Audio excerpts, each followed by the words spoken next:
Hello everyone and welcome back to my channel. This is Joseph in the Holy Land. Thank you for watching my videos. Today I'm standing in one of the most important places here in the state of Israel and especially in Jerusalem. It is called the Prophet Samuel burial tomb. This is a place that is important and sacred for all three monotheistic religions, for Jews, Islam and Christians. Stay with me in this video so you could know more about the place and the importance of it.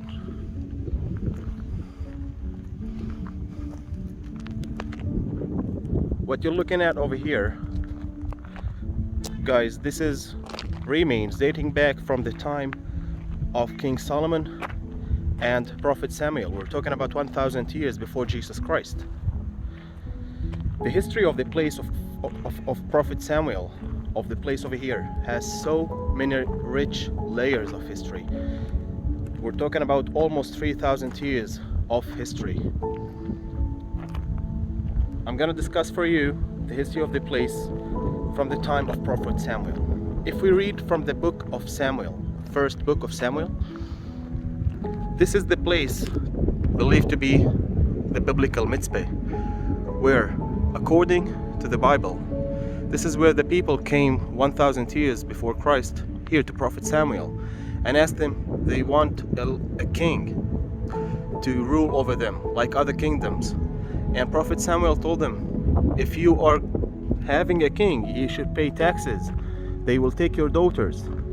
But no one mattered for him that, and he told them, anyway, we want a king. So Prophet Samuel asked God, and God commanded him to anoint a king, a person who was a Benjamite from the land of Benjamin. His name is King Saul. And Prophet Samuel secretly anointed King Saul over here in this area that you see. Those remains that you see in front of you dates back to the first and second temple periods. But the place over here has another significance in the Bible.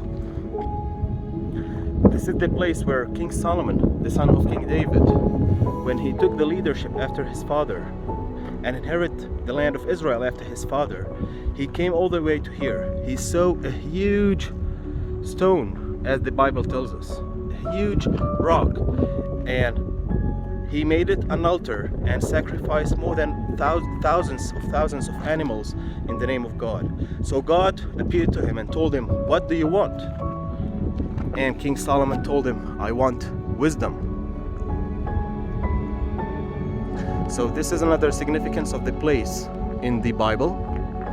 Historically speaking, during the first and second temples, houses, as you can see over here, houses, streets, water cisterns were built in the area. So many potteries were found bearing the name of Judea, since we are inside the tribe of Judah, in one of the inheritance in one of the cities inside the tribe of Judah. Later, during the Byzantine era, the early Christians came to this side and built a small church over here on top of the place believed to be the burial tomb, the tradition tomb of Prophet Samuel. But unfortunately it was destroyed by Persians, by conquests here to the Holy Land, to Israel, and so we couldn't trace any archaeological evidence of this church. But later, during the Crusader time, the place got its importance. The Crusaders arrived to the Holy Land in the year 1099 and conquered the Holy Land from the Muslims, from the Fatimids that were here in the land of Israel. And the moment they arrived to this place, we are 900 meters above sea level, which offers 360 degrees a lookout over Jerusalem, the beautiful city. So the soldiers, the Crusaders coming to this side over here, they stood on that mountain, on this mountain that you see over here, where they established a huge fortress and a church commemorating the burial place of Prophet Samuel. So the moment they arrived here in the year 1099, they could look at Jerusalem And because Jerusalem is so beautiful, it was so beautiful even until today, they all went down to their knees and started crying. So they called the mountain the Mount of Joy and Mount of Tears, of course, because they started all crying how Jerusalem looked like because of the beauty of Jerusalem. Over there is Jerusalem and the Mount of Olives. Over here is the Mount of Olives.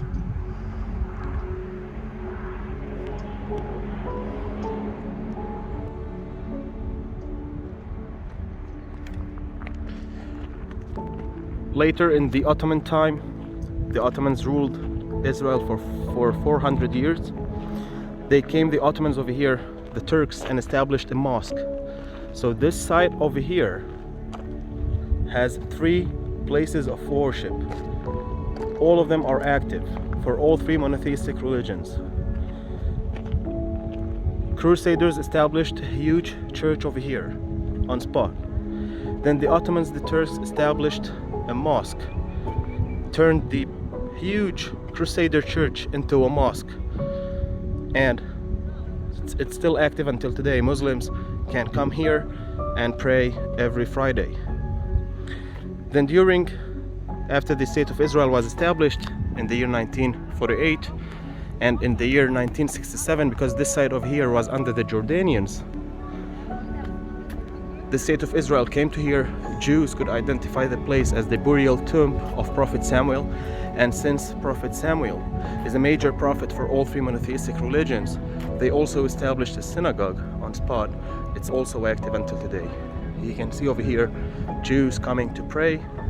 Since it's Friday, Sabbath, it's the most important day for Jews to pray for God, because this is the 7th day that God rested down after finishing creating the world according to Genesis. We're gonna look at the remains from the time of the Crusader. We were looking before at the remains from the first and second temples. Those are from the time of the Crusaders. The Crusaders over here established a big stable. As you can see, this was all a huge stable during the time of the Crusades.